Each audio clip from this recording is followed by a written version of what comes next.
Olá, graça e paz. Esta é uma semana mais curta para a nossa jornada de leituras bíblicas, a 36ª semana, porque, como vocês sabem, no nosso plano de leituras nós lemos apenas nos dias úteis. Então, feriado na terça-feira, nossa semana terá apenas 3 dias, começando nesta quarta. E, portanto, terminaremos o primeiro livro dos Reis e vamos apenas iniciar o segundo livro dos Reis. No primeiro livro dos Reis, vamos ler o capítulo 21 e 22, encerrando este tomo, onde vamos ver Jezabel mandando matar Nabote por causa da vinha, Elias trazendo condenação para Jezabel e seu marido Acabe, um péssimo rei, e no capítulo 22, Acabe sendo derrotado pela Síria e morrendo, numa incursão militar que ele faz com Josafá, que é o rei da parte sul, da parte de Judá, mas que por alguns motivos ali resolveu se unir aos reis, da parte norte. Começa o segundo livro dos Reis, nós temos aí no primeiro capítulo Acasias, o novo rei, que se acidenta e Elias então lhe traz condenação. Depois temos Elias subindo aos céus e deixando Eliseu com seu sucessor, uma série de eventos ali demonstrando o poder de Elias, mas ele então sobe aos céus e deixa Eliseu como seu sucessor. Depois no capítulo 3, Jorão, o filho de Acabe, entra em guerra contra os moabitas. De novo ele está em aliança com o rei do sul, com Josafá, e por causa disso há uma vitória ali da parte de Deus.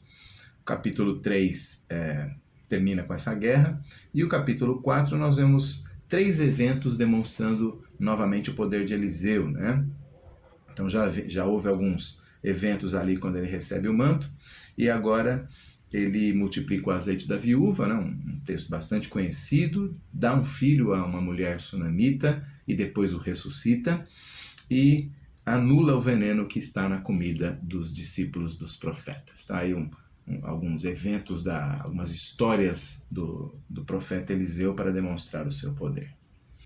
Então, essa é a nossa leitura mais curta dessa semana. Eu tenho alguns destaques sim a fazer. O primeiro deles é para o próprio Elias, aquele poder extraordinário que ele demonstra, que se encerra agora na nossa leitura, o poder de Elias, que é extraordinário, parece que quase que é extraordinário porque a apostasia do seu povo também era extraordinária. Quer dizer, o povo se afastou tanto de Deus que Deus permitiu a Elias manifestações do seu poder assim inigualáveis, Então ele aparece como se fosse um novo Moisés.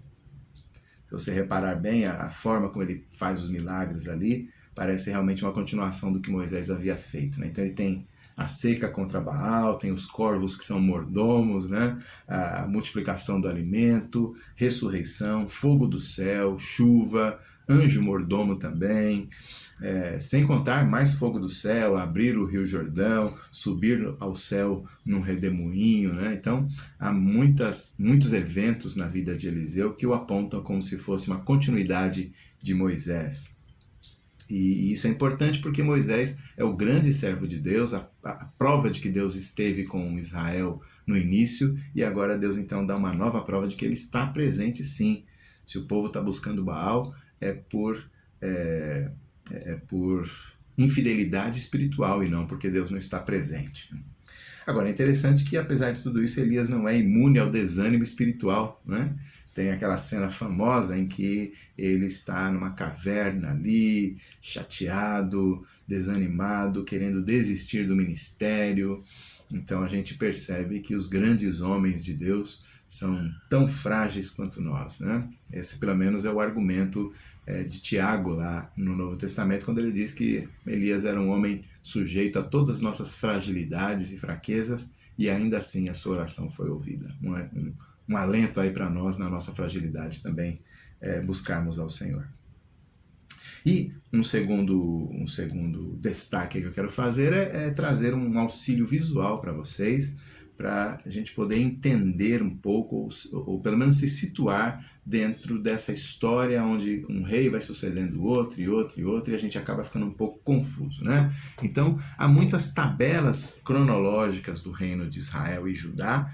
Eu trouxe aqui uma que eu dei uma ajeitada para ficar mais útil para nós, Então, você tem aí as referências cruzadas, um rei é referenciado em relação ao outro. Não havia naquela época um calendário unificado, né, como existe no Ocidente hoje em dia, e muitos reinos já inventaram esse tipo de coisa, né, mas não havia um calendário unificado que pudesse dar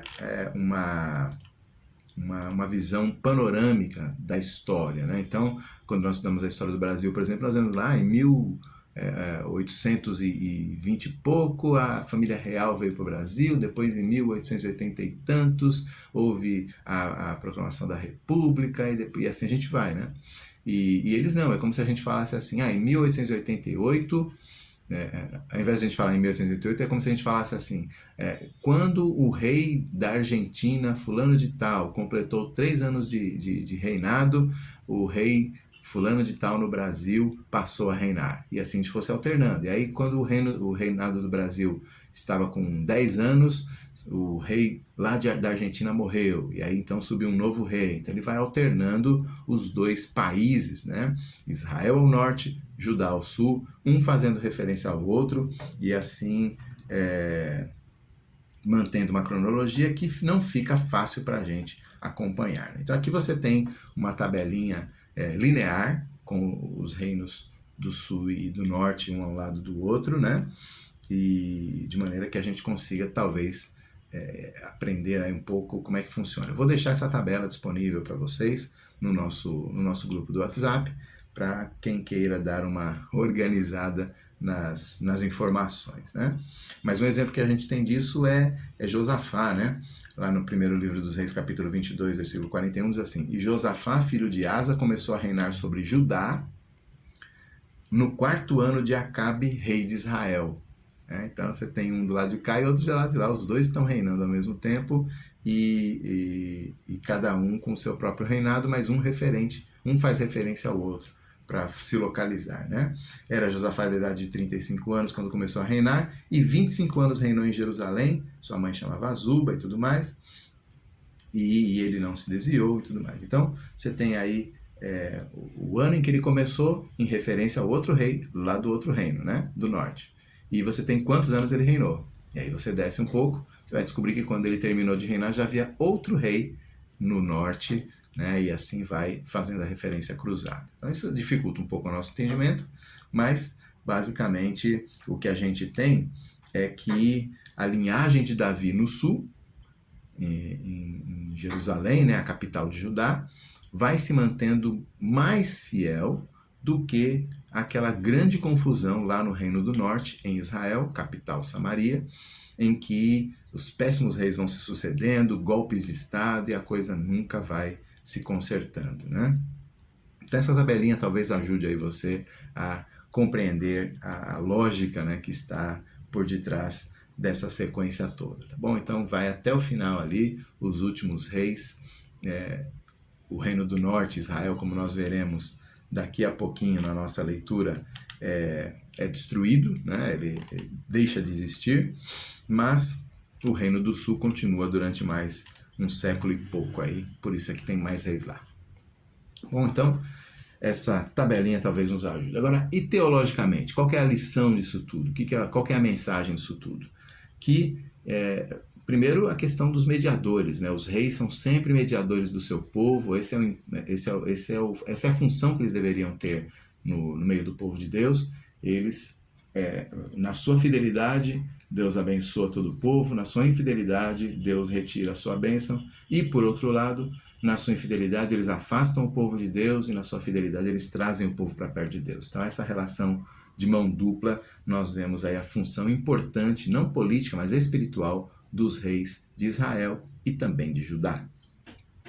E, claro, ao exercerem essa função de mediador, o seu papel é apontar para um mediador que fosse perfeito, um mediador que havia já sido prometido, Deus já tinha prometido para Davi que lhe daria um sucessor, né, um filho que teria um reino eterno, e Israel está sempre ansiando por esse rei que viria, e claro, nós já sabemos que esse rei veio, seu nome é Jesus Cristo, e ele reina espiritualmente sobre o seu povo neste momento, mas ele prometeu voltar e reinar de fato e de direito sobre toda a terra.